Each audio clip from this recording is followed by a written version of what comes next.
like so, and that's the sweet spot. You guys hit it a little bit better than that, I hope. A juvenile investigator did speak with that student who is now saying she doesn't remember what she saw. A year's worth of events are coming to a head this weekend in one final birthday celebration. But first, what does Aiken mean to you? Still to come, the key to happiness. Officials are conducting an experiment using the iPhone. The crowd erupted in applause after that last statement. Now, the celebration happens tonight, but tomorrow it is back to work for lawmakers. She was on my hand with a leash, and I tried to hold her, and she wouldn't. She insisted on she wanted to get off, and I saw her run out to the street. And that was it. 83-year-old Catherine Larkin recalls the last moments before she lost consciousness. And the next thing, a man came up and found me because he said to me, your dog just saved your life. Larkin was taking her dog Maggie for an early morning walk when she had a dizzy spell, fell, and hit her head on the cement.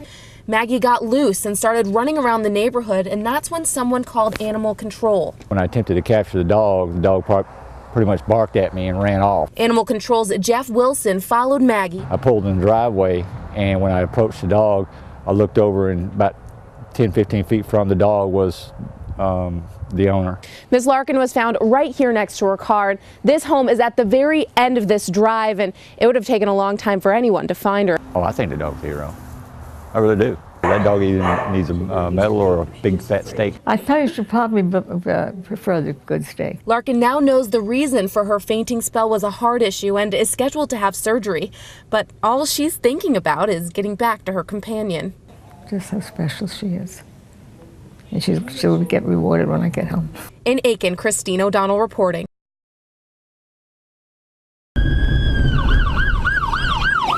Sometimes it could go days before it hits you, sometimes it could go weeks, sometimes it's overnight. But when it hits you, generally it hits you hard. Mark Chase is a volunteer with the Couchton Fire Department. In his 25 years of service, he's been to a dozen serious car wrecks. The most recent, a crash that killed a little girl thrown from her father's vehicle. You kind of picture your own child in that situation and say, I'm glad it's not her, but I'm, feel for the family of this child. A critical stress debriefing is offered to all personnel who respond to a traumatic scene. Anytime there's a death in a traffic accident or a multi-fatalities. Chief Donnie Cook sets up private appointments for everyone who asks for it. If you keep it bottled up inside of you, there's more tendency for you to be in a post-traumatic stress, situation. These firefighters are the first on the scene, the closest to the trauma, and they do it all for free. And they're not alone. There are more than 20 fire departments in Aiken County, and only 4 of them are paid. The rest are all volunteers. That means practically every small town in Aiken is run on volunteers who work day jobs, then help out at the fire department every spare moment they have. Knowing that you have done all you could to help that person, whether it ends bad or it ends good. Right up through there.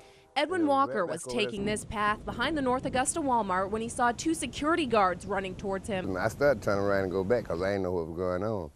And I seen the smoke over there, and he was running over there trying to put the fire out. What was going on was a small meth lab explosion. This meth site is one of 8 found in Aiken County over the past month.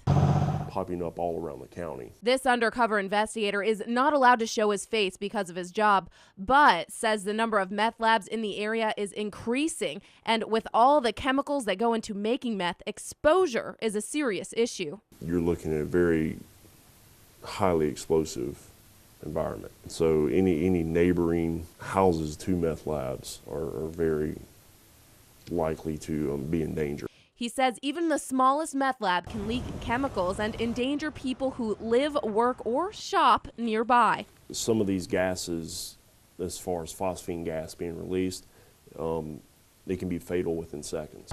So as someone who's done this for several years now, what do you see that upsets you the most when you go into these places? My biggest concern is children. You see kids, innocent children who don't know any better, who can't make the decision to get out of that environment. Investigators say the fastest way to reduce the number of meth labs in the area is for people who suspect they live near one to come forward. County with the latest.